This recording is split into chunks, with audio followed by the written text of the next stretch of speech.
Running for Congress was never in the plan. But people love AOC. People love Jasmine Crockett.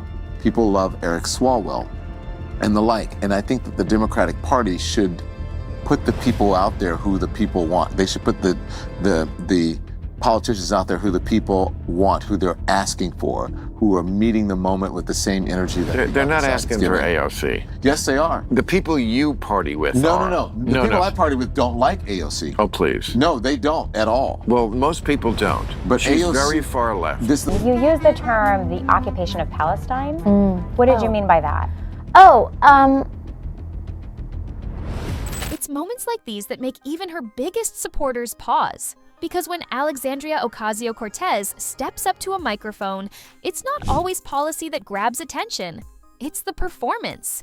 And Bill Maher has had enough. Recently, the outspoken comedian didn't just criticize AOC, he dismantled her entire political image. From her viral tweets to her vague speeches on equity, Maher says AOC has turned serious politics into social media theater.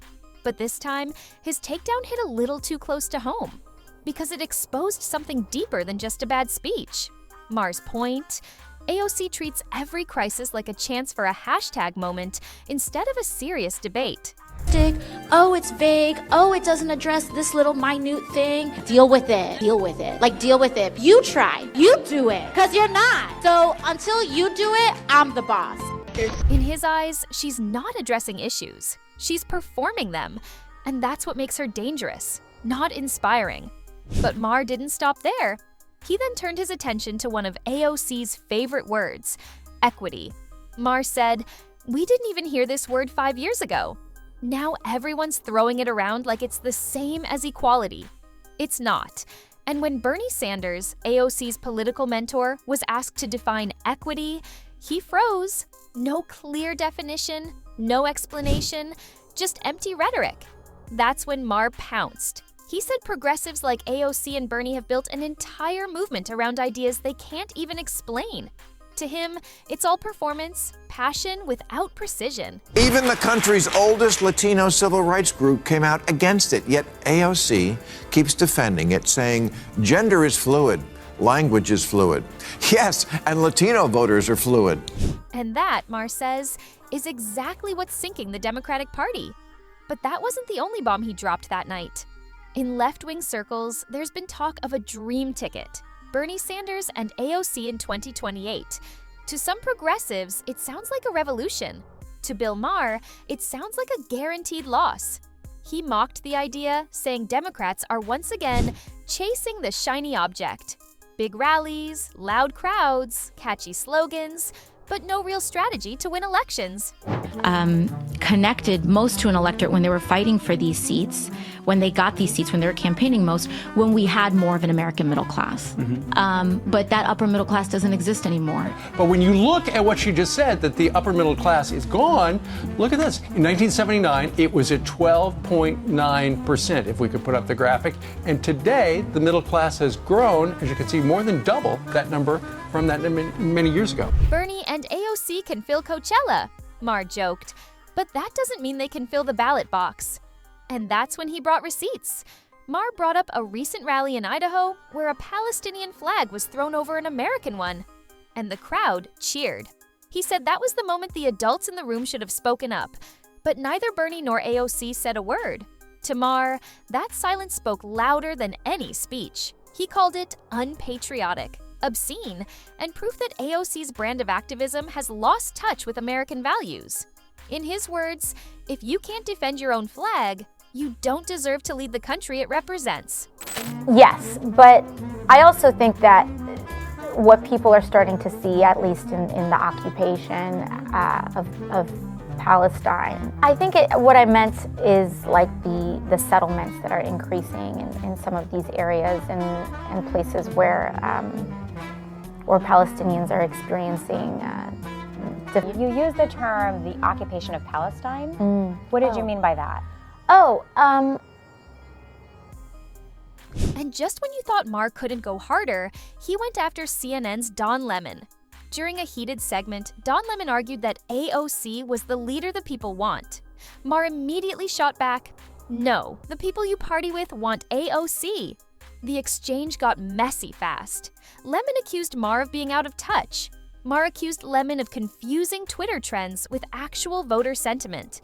And somewhere between the shouting, Lemon made a wild claim that voters might support both AOC and Donald Trump because they're authentic. Maher nearly laughed out loud. He said, "Authentic? She's the opposite of authentic. She's an actress reading lines from the woke script." That line hit hard, and it stuck. But Maher wasn't done making the case.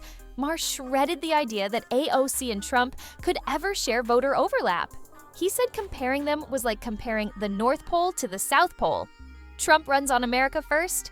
AOC runs on climate extremism, open borders, and identity politics. They're polar opposites. Maher's takeaway? If Democrats keep mistaking online engagement for real-world momentum, they'll keep losing elections to people like Trump, who may be controversial, but at least sound decisive. And then Maher got personal.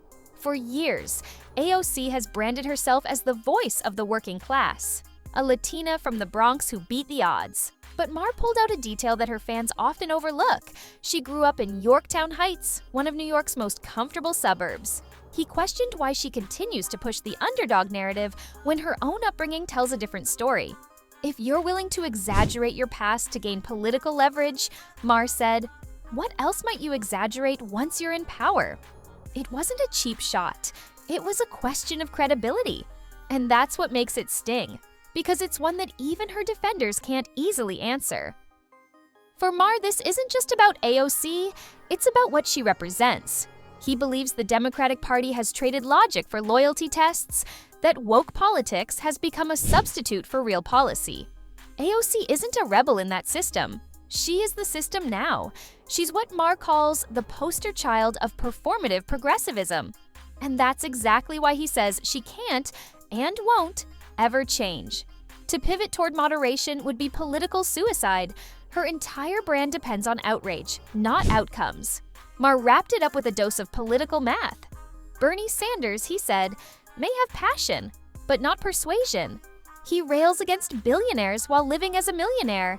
He preaches revolution from the comfort of Washington. Pair that with AOC's divisive image, and you get a ticket that excites the far left, but alienates everyone else. Maher's verdict? It's a losing formula.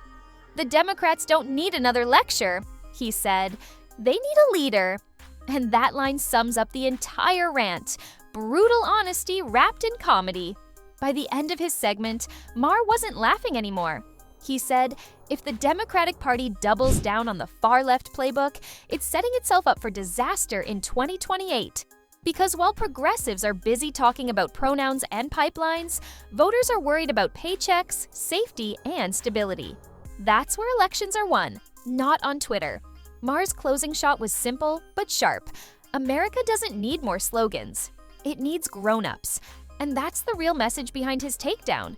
AOC isn't the face of leadership, she's the face of the performance. And Bill Maher just pulled the curtain back. If you think Bill Maher went too far or didn't go far enough, tell us in the comments below. And if you're tired of political theater passing for leadership, hit that like button and subscribe for more hard-hitting stories like this. Because the next time someone says AOC represents the future of politics, you'll know exactly what Bill Maher thinks about that.